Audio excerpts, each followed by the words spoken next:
మనం కొన్ని మార్పులు, భారీ మార్పులే చూస్తాం. అటు ఇటు విగ్రహాలు కొన్ని మారుతాయి, సార్ వివాదాలు పెరుగుతాయి. సార్ పవన్ మానవతా స్పర్శ, నిరంజన పరామర్శ, కుటుంబానికి సాయం, ఇది కూడా అటువంటిదే. అంటే తనకు వ్యక్తిగతంగా తన పట్ల ఉన్న అభిమానుల సంఖ్య చాలా ఎక్కువ ఉంటుంది కదా. ఓటర్లు జనసేన, ఉదాహరణకు జనసేనకు తెలంగాణలో ఏం పోటీ చేయలేదు, కానీ తెలంగాణలో పవన్ కళ్యాణ్ ఇప్పుడు ఎక్కువ కలెక్షన్స్ ఆర్టీసీ క్రాస్ రోడ్స్ దగ్గర వస్తాయి కదా ఉదాహరణకు. ఇప్పుడంటే మాల్స్ వచ్చాయి కానీ. కాబట్టి ఆ నిరంజన్ అనే అబ్బాయి నిజంగా అతను వయస్సుకు తగినట్టుగా ఎదుగుదల లేని ఒక అసాధారణమైన వ్యాధితో బాధపడుతున్నాడు. అతను తనను చూడాలనుకుంటున్నాడు అని తెలిసినప్పుడు పవన్ కళ్యాణ్ అక్కడికి వెళ్ళి ఆయన చూడటం, ఇవన్నీ ఇటువంటి జెస్చర్స్, ఈ మానవతా చర్యలు తప్పకుండా మనం హర్షించాలి, స్వాగతించాలి. ఇప్పుడు ఆయనకు 2 రకాల బాధ్యతలు కూడా ఉన్నాయి.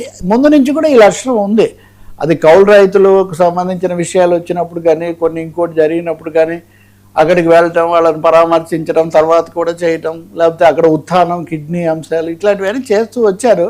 మధ్యలో ఇదిగో రాజకీయం బాగా పెరిగిన తర్వాత కొంత తగ్గింది. మళ్ళీ అవకాశం దొరకగానే అతను వెళ్ళి చూడడం, కుటుంబానికి కూడా అది కొంత ఆర్థిక సాయం చేసి, ఆ తర్వాత వాళ్ళు క్యాంటీన్లో నడిపిన అనుభవం ఉంది కాబట్టి అటువంటిది పెట్టుకోమని చెప్పొచ్చారని అది కూడా చెప్తున్నారు. మంచి భద్రతా ఏర్పాట్లు చేశారు.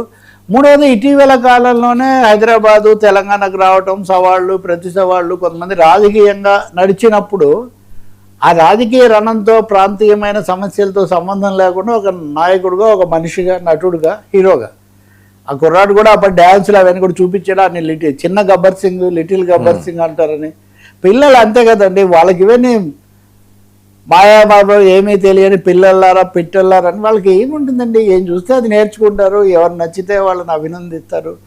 గబ్బర్ సింగ్ అంటున్నారు అతన్ని, అంటే గబ్బర్ సింగ్ అంటే ఈయనే కదా. కాబట్టి ఖచ్చితంగా అందరూ దీన్ని అభినందిస్తారు.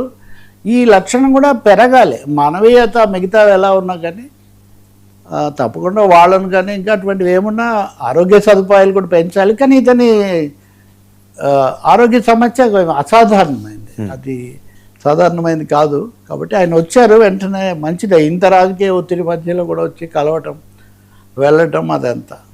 ఇంకోటి, మన ప్రజలు కూడా, పిల్లలే కాదు, ఎన్ని రాజకీయ సమస్యలు జరిగినా పవన్ కళ్యాణ్ రావడం, వెళ్ళడం అందరూ హర్షించారు. ఇదేం రాజకీయ వివాదం కాలేదు. అదే ఆ గీత ఉన్నంత వరకు, మానవ సంబంధాలు, సహనం అవన్నీ ఉన్నంత వరకు ఏమీ పర్వాలేదు. అది మనం స్వాగతించాల్సిందే.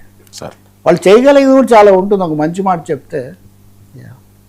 సార్ వైసీపీ కోర్టు ఫైట్, వెబ్సైట్లపై హైకోర్టుకు, సాయి కృష్ణపై టెన్షన్, సిఐకి. వాస్తవంగా వైసీపీ కోర్టుకు వెళ్తూ